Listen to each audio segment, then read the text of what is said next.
ายดีสวัสดีบรรดาฐานผู้ชมทุกฐานพวกข้าพเจ้าตั้งหน้าให้คณะพิสอบจัดงานวางแสดงสินค้าคือปลาของดงและตลาดสีเขียวแขวงกระพันครั้งที่1ประจำปี2026ข้าพเจ้าสื่อคำแก้วอุ่นอนุรุตประธานสภาการค้าอุตสาหกรรมแขวงกระพันเมื่อนี้ทางแผนกเกษตรกรรมและสิ่งแวดล้อมแผนกการค้าและอุตสาหกรรมสภาการค้าและอุตสาหกรรมสหพันธ์แม่ยิ่งแขวงโดยภายใต้ทุนสนับสนุนห่วงจากกระทรวงพัฒนาเศรษฐกิจและการร่วมมือเยอรมัน BMZ และสหภาพยุโรป EU โดยผ่านโครงการปกปักรักษาและนำใช้ระบบนิเวศป่าไม้และชีวนานาพันธุ์อยู่ในสปป.ลาวหรือว่าโปรแฟกในนามพวกข้าพเจ้าได้เป็นเจ้าภาพในการจัดงานวางแสดงสินค้าเครื่องปลาของดงและตลาดสีเขียวแขวงพันครั้งที่1ประจำปี2026ภายใต้คำขวัญที่ว่าเพิ่มมูลค่าเครื่องปลาของดงส่งเสริมเศรษฐกิจท้องถิ่นสู่การพัฒนาแบบยืนยงเพื่อเป็นการส่งเสริมและพัฒนาการนำใช้ทรัพยากรเครื่องปลาของดงแบบยืนยงพร้อมทั้งยกระดับผลิตภัณฑ์การแปรรูปและการจำหน่ายสินค้าเครื่องปลาของดงให้มีคุณภาพและสร้างมูลค่าเพิ่มให้แก่ชุมชนแขวงกระพันฉะนั้นแขวงกระพันเฮาจึงได้จัดงานวางแสดงสินค้าเครื่องปลาของดงและตลาดสีเขียวแขวงกระพันครั้งที่1ประจำปี2026ขึ้นในมื้อวันที่18หาวันที่22พฤษภาคมปี2026ถือว่าเป็นเวลา5วันเต็มอยู่ที่เดินโดยแก้วหลักเมืองเสมอแขวงกระพันการจัดงานในครั้งนี้เป็นครั้งทำยิตของแขวงกระพันในการร่วมเอาบรรดาผลิตภัณฑ์และการนำเสนอสินค้าเครื่องปลาของดงที่หลากหลายจากบรรดาเมืองกลุ่มการผลิตวิสาหกิจขนาดน้อยขนาดกลางสหกรณ์ชุมชนที่อยู่ภายในแขวงกระพันภายในงานจะมีการจัดงานวางแสดงสินค้าเห็ดปลาพืชสมุนไพรหน่อไม้น้ำเพิงอาหารจากเครื่องปลาของดงและผลิตภัณฑ์แปรรูปและเป็นสินค้าหัตถกรรมพื้นเมืองอีกหลายประเภทนอกจากนี้งานของพวกเรายังจะมีอยู่5กิจกรรมหลัก1เป็นการจัดงานเสวนาและสนทนาเกี่ยวกับการพัฒนาสินค้าเครื่องปลาของดง2การสาธิตการแปรรูปสินค้าและการนำใช้ผลิตภัณฑ์3การเชื่อมโยงต่อการค้าระหว่างผู้ผลิตและผู้ซื้อ4แม่นการแสดงศิลปะวรรณคดีและความบันเทิงในยามค่ำคืน5แม่นกิจกรรมส่งเสริมกีฬาเชื่อมโยงกับการท่องเที่ยวและอาหารพื้นเมืองการจัดงานในครั้งนี้พวกเรามีจุดประสงค์หลักๆแม่นเป็นการส่งเสริมนำใช้เครื่องปลาของดงแบบยืนยงเป็นการสร้างโอกาสให้กลุ่มการผลิตชุมชนได้นำเสนอและจำหน่ายสินค้าในการส่งเสริมการลงทุนการตลาดให้แก่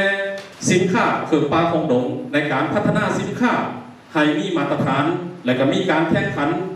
พร้อมทั้งเป็นการส่งเสริมอนุรักษ์ป่าไม้และทรัพยากรธรรมชาติงานในครั้งนี้จะมีสินค้ามาวางแสดงทั้งหมดแม่น70บูธรวมทั้งกลุ่มบานเป้าหมายของโครงการที่ให้การสนับสนุนและกลุ่มการผลิตทั่วไปจะมีการตกแต่งบูธสินค้าอย่างงดงามโดยผลิตภัณฑ์ใหม่ไทยซึ่งภายใน5วันนี้จะมีกิจกรรมแยกเป็นแต่ละมื้อคือดังนี้สำหรับมื้อที่1แม่นพิธีการเปิดงานอย่างเป็นทางการและจะมีแขกทางภายในและต่างประเทศเข้ามาร่วมคาดว่าประมาณ300 ถาด2แม่นงานเสวนาให้ความรู้เกี่ยวกับสินค้าเครื่องปลาของดงในการยกระดับคุณภาพสินค้า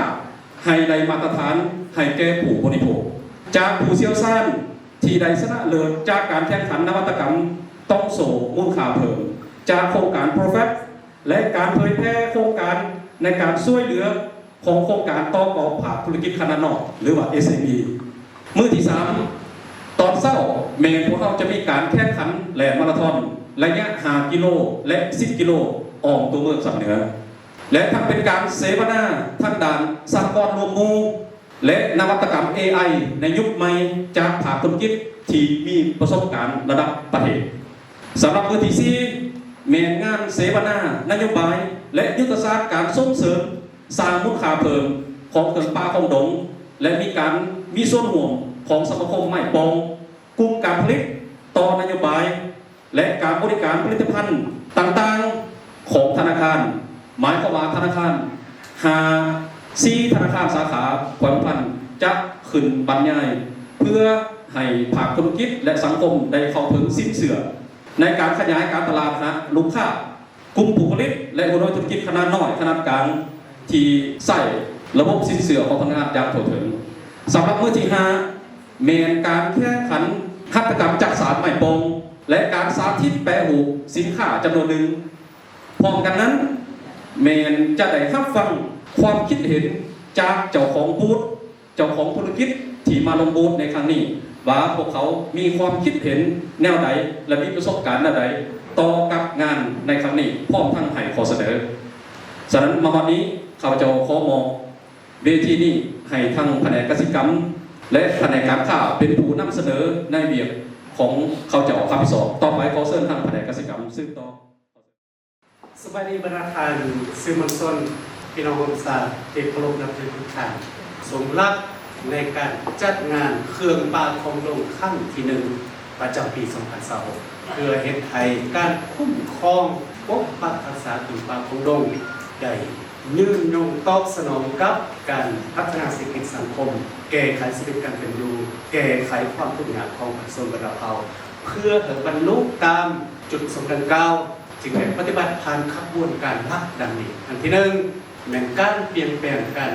ซื้อขายวัตถุดิบมาสู่การสร้างมูลค่าเพิ่มในแก่เครื่องป่าของดงเพื่อสร้างเป็นผลิตภัณฑ์ส่งออกต่างประเทศอันที่2การคุ้มครองเครื่องป่าของดงแบบนิยมโดยชุมชนเขาเจ้าเองการมีส่วนร่วมการประกอบส่วนการเป็นเจ้าตัวเองของชุมชนอันที่3การสร้างกลไกการค้าที่เป็นธรรมนำเครื่องทางสายขับแก้วซึ่งตรงที่นั้นแนวผ่านขบวนการมีขบวนการเป็นธรรมแก่ทุกฝ่ายมาตรฐานที่นับถือและทำแทนเป้าหมายสูงสุดของพวกเราในปี 2030 แม่นเพื่อบรรลุเนื้อที่ควบคุมประมาณ70ส่วนน้อยของกันนั้นประเทศแห่งการปรับปรุงชีวิตการเป็นอยู่ของประชาชนให้ดีขึ้นงานวันแสดงของป่าของดงประจำปี 2020 นี้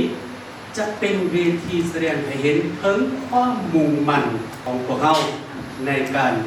หันเอาทรัพยากรธรรมชาติมาเป็นสินค้าที่มีคุณภาพและยืนยงข้าพเจ้าอีกครั้งหนึ่งตั้งนานในทางกิจกรรมและสิ่งแวดล้อมเป็นครูบวชพัฒนาเป็นครูจัดตามปฏิบัติเรียนงานรัฐจึงขอเชิญชวนทุกภาคส่วนในสังคมจงพร้อมกันสนับสนุนเข้าร่วมงานพร้อมกันพัฒนาทรัพยากรธรรมชาติโดยเฉพาะเครื่องป่าของโลกเราให้กลายเป็นมรดกทางธรรมชาติและเศรษฐกิจอันยืนยงผ่านส่วนละอีกนึงกับเจ้าขอฝากความอาเวนิสใจกับประธานจงพร้อมกันให้ความร่วมมือเฮ็ดให้งานบางแสดงเครื่องป่าของโลกของเราบรรลุตามจุดประสงค์ระดับขันหมายข้อขอบใจเพื่อให้เกิดการผลิตภายในซึ่งต่อเติมงานขยายตัวอะไรให้เธอน้องแนงที่จะเป็นสินค้าเพิ่มขึ้นหน่อในตัวนาและตัวเหนือนั่นที่ขอเชิญชวนเนาะทางพนักงานทางตะก้อนเชิญชวนของแม่ปลาส้มทุกคนอะไรอยู่ภายในหรือว่าต่างประเทศเนาะเถื่อมาห่วงมาส้ม